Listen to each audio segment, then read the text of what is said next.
física moderna de la situació d'aprenentatge amb un viatge al·lucinant, i en aquesta sessió el que veurem seran les 4 desintegracions radiactives.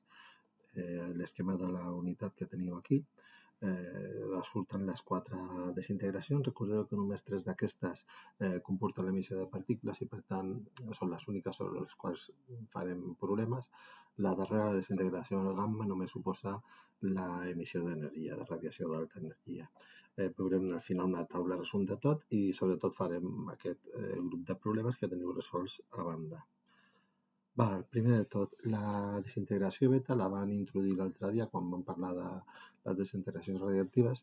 Teniu que comporta que un dels neutrons del nucli es converteix en un protó i en un electró que no hi era allà al nucli, que surt disparat a una velocitat propera a la de la llum. També hi ha un antineutrí que forma part d'aquesta reacció. Aquest electró que surt a gran velocitat, com veieu aquí, la seva energia cinètica és molt gran i amb aquesta energia cinètica té la capacitat d'ionitzar la matèria que es troba al voltant. Sí? D'aquesta ja vam parlar. Recordeu que la podem veure així formulada parlant només de la partícula que està reaccionant, però recordeu que això també passa dintre d'un nucli, per tant seria possible que ens mostressin l'àtom sencer i com aquest àtom es converteix en un àtom de número atòmic superior i de més. Llavors, sempre aquestes reaccions les poden formular de forma simplificada, com està aquí, parlant només de la partícula que reacciona, o poden simbolitzar-nos la reacció atenent al que està passant en un nucli sencer. La següent que tenim és la desintegració beta positiva. Es va descobrir més tard que la beta negativa i comporta, en comptes de l'emissió d'un electró des del nucli, comporta l'emissió d'un positró nuclear. Sí? Aquesta desintegració també va acompanyada de l'emissió d'un neutrí. Recordeu que la negativa era un antineutrí i l'altra partícula que s'emeteix aquí és un neutrí. Sí? El que passa és que un protó del nucli s'ha transformat en un neutró neutre més la part positiva, que és el positró. Sí?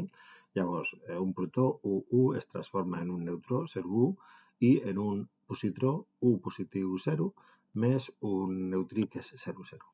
Posa aquí captura electrònica, com veieu, perquè exactament el mateix que passa quan un protó es converteix en un neutró i un positró que surt disparat del nucli, exactament el mateix efecte té la captura electrònica. La captura electrònica és que un dels electrons que estava a l'escorça és capturat per nucli, llavors el protó absorbeix aquest electró i es converteix en un neutró. Passa el mateix, un protó s'ha convertit en un neutró, però en comptes de generar un neutró més un positró, la part positiva, el que passa en aquest cas és que un electró i un protó s'han fusionat, llavors generen el neutró. O sigui, el balanç continua complint-se exactament igual. El que passa és que aquest electró, si fos el cas d'una captura electrònica, aquest electró el posaríem als reactius. Tindríem un protó més un electró i llavors a l'altra banda tindrien el neutró i tindrien el neutrí.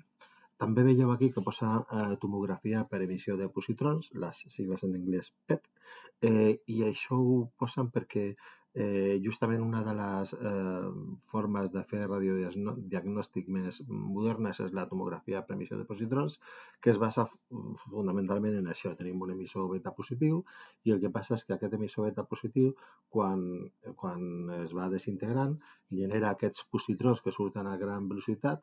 Vam veure abans que l'electró que sortia a gran velocitat podia ionitzar la matèria i demés, però aquest positró, quan troba un electró, el que passa és que es destrueix. La parella positró i electró es converteixen en dos fotons, en un fotó, seguint l'equació d'Einstein d'energia igual a massa per velocitat de la llum al quadrat. Això ja ho veurem més endavant en aquesta unitat, però en tot cas heu de saber que quan el positró i l'electró es troben, es desintegren tots dos i generen una gran quantitat d'energia. Sí? I aquesta energia és la que s'aprofita en la tomografia per emissió de positrons perquè és la que l'aparell detecta. La tercera i en realitat darrera desintegració que heu de recordar, que heu d'aprendre, és l'emissió d'una partícula alfa. Una partícula alfa o nucli d'heli que se'n diu de la mateixa manera. Una partícula alfa és un paquet de 2 protons i 2 electrons, sí?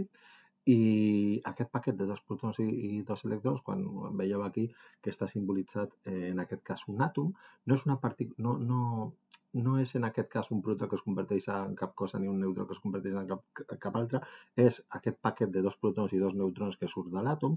Llavors, com veieu aquí, sempre el que se simbolitza és l'àtom i la seva reacció. Teniu un emissor alfa, com és l'urani 238 en aquest cas representat, que quan emet la partícula alfa veieu que, clar, ha perdut 2 protons, per tant el número atòmic ha decrescut en 2 unitats, per tant ja no és un àtom d'urani, sinó que en aquest cas doncs, serà un àtom de tori.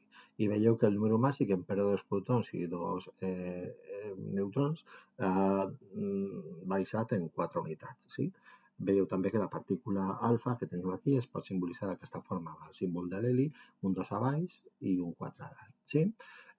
Posa aquí excés de protons. Clar, recordeu que vam parlar la sessió anterior que quan un àtom té un comportament radiactiu, quan un àtom emet partícules, ho fa sempre perquè té el seu balanç neutrons-protons, protons-neutrons que no està ben equilibrat. Sí? Llavors, parlàvem de que la relació entre els neutrons i els protons en àtoms grans tenia un número màgic que era aproximadament 1,5. Sí? Llavors, àtoms que tenen un excés de protons fan aquesta reacció alfa, és a dir, quan perds 2 protons i 2 neutrons, això t'apropa a tenir més neutrons del que toca. Vale? És a dir, si perds 2 i 2, com la relació és de 1,5, doncs perdre 2 de cada t'apropa a aquesta relació de 1,5. Sí? També passa el mateix amb els emissors beta. Quan un àtom és un emissor beta, el que passa és que té un excés de protons, beta positiu vull dir, té un excés de protons, per tant, quan agafes un protó i el converteixes en un neutró i el positró que surt disparat, doncs clar, tens un protó menys, un neutró més, amb la qual cosa la teva relació neutrons-protons doncs, també decreix. Sí? I el contrari passa amb les beta negatives, doncs són àtoms que tenen un excés de neutrons. Llavors, un dels neutrons es converteix en un protó. Sí? Llavors, com veieu, les tres reaccions tenen aquesta finalitat, per dir-ho així. Sempre el que volem és buscar una relació neutrons-protons que sigui el més propera possible a l'ideal. Quan es va apartant d'aquesta relació ideal, doncs els àtoms són cada vegada més actius. Val, desintegració gamma. Com veieu aquí, la desintegració gamma no hi ha problemes associats, és simplement l'emissió d'una radiació molt energètica, de gran freqüència. Sí? Aquesta radiació és potencialment perjudicial i també acompanya, com veieu, a la resta d'emissions, emissions alfes, beta positiva, beta negativa. Moltes vegades a la reacció veureu que després de posar-te el neutrí posen una gamma. La gamma no és res, ni tan sols porta número ni a dalt ni a baix, i simplement és això, és radiació de gran energia. Aquests nuclis emeten una gran quantitat d'energia, s'han tornat molt inestables i llavors emetent aquest excés d'energia doncs també guanyen estabilitat. Val. I amb això acabaríem, és la taula resum. Si mirem els diferents tipus d'emissions, tenim els 4. Aquesta taula parla, la que teniu a la vostra dreta, parla de número atòmic a baix, i en vertical parla de número de neutrons. Val? Doncs llavors, si tenim un àtom que ha fet una emissió alfa, doncs perdem 2 en relació al número atòmic i perdem 2 en relació al número de neutrons. Si tenim un emissor beta negatiu, el que ha passat és que un neutró s'ha convertit en un neutró, que un neutró s'ha convertit en un protó, per tant, tenim que aquest nombre de neutrons ha decrescut, però veieu que el nombre atòmic ha augmentat. Hem perdut un neutró i hem guanyat un protó. Sí? En el cas de la beta positiva, justament al contrari, un protó es converteix en un neutró, amb la qual cosa doncs, anem un cap enrere en el nombre atòmic, però un cap amunt en el nombre de neutrons. I en el cas, com veieu, de la radiació gamma, doncs no hi ha cap tipus d'emissió de partícula, per tant, l'àtom manté el seu número atòmic, el seu número màssic, el seu número de neutrons, etc. Particularment important, i amb això acabem, és la taula de partícules. No perquè aquests exercicis tenen cap tipus de dificultat. Vosaltres, quan hagueu de simbolitzar un neutró, un protó, un electró, el que sigui, ho simbolitzareu de la forma adient, de la forma que vulgueu. Sí? Qualsevol d'aquestes formes és vàlida. Per tant, us podríeu aprendre només una. El que passa és que a vosaltres, quan us simbolitzin una reacció, la simbolitzaran fent servir qualsevol d'aquests números, qualsevol d'aquests símbols. Per tant, heu de dominar tots. Fixeu-vos, el protó és molt senzill, un U a baix i U a dalt, la seva càrrega és positiva, el neutró també és molt senzill, no té càrrega, 0 i 1. Fixeu-vos en l'electró el podem simbolitzar d'aquesta forma, en un U a baix i un 0 a dalt. Teniu en compte que aquest U ha de ser negatiu, però veieu en aquesta primera forma de formar-lo, la informació de que és negatiu me la donen posant-lo a dalt. És a dir, no és la forma que més m'agrada a mi, però sí que és una forma que us podeu trobar, llavors compte amb això. La forma del mig és la més adient, és la més clara, porta el menys 1 que nosaltres hem de mirar per equilibrar aquest balanç i el 0 en la part de la massa. També el poden simbolitzar sense posar cap tipus de número, tenint en compte que vosaltres heu de saber que un electró té menys 1 en la càrrega i 0 en la massa, i us simbolitzen que és un electró i no un positró amb el signe negatiu. Sí? I posen que és un electró perquè posen la E. Sí? La partícula alfa és molt senzilla, o bé la simbolitzem amb el símbol de l'heli o bé amb el símbol alfa. Ja sabeu que la seva càrrega és 2 positiu. El positró el mateix que dèiem abans. Poden donar el positró de qualsevol d'aquestes tres formes. La més correcta, la que jo us recomano que feu servir vosaltres per clara i perquè porta tota la informació que hem de fer servir en el balanç, seria la del mig, val? Amb l'1 positiu a baix i el 0 a dalt, i el símbol de l'electró. I després teniu les dues formes de simbolitzar el neutrí i l'antineutrí, que aquí és molt clar. El que has d'estar segur és que li poses la barra quan és un antineutrí i no li poses quan és un neutrí.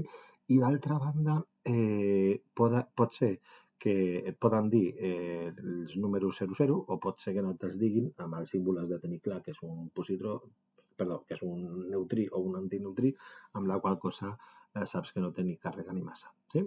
Val, i tot el que ve a continuació són problemes que tots aquests els teniu resolts en un vídeo que teniu a banda. Sí? Teniu un vídeo per cadascun d'aquests problemes. Val? Llavors els passaré així mica en mica perquè quedin registrat el vídeo, per si no els teniu a mà i els voleu fer a partir del vídeo. Tenim aquí les solucions també.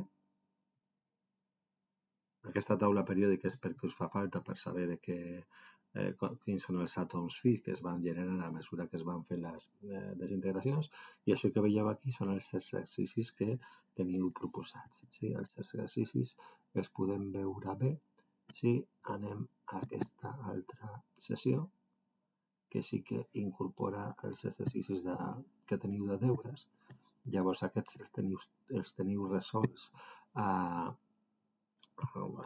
continuació. Val? Llavors aquí teniu el que és l'enunciat, però sabeu que en el que teniu el Moodle està l'enunciat i està també la resolució feta a mà, feta per mi perquè tingueu tota la resolució amb totes les dades i amb tots els detalls que pugueu necessitar. Sí? Són exercicis bastant senzills, tots aquests de desintegracions radioactives, i tenen poc lloc on us pugueu equivocar. Sí? Hi ha un tou d'exercicis de deures, però són bastant senzills. Aquest, el 31, és el darrer. Bé, doncs fins aquí la sessió 2.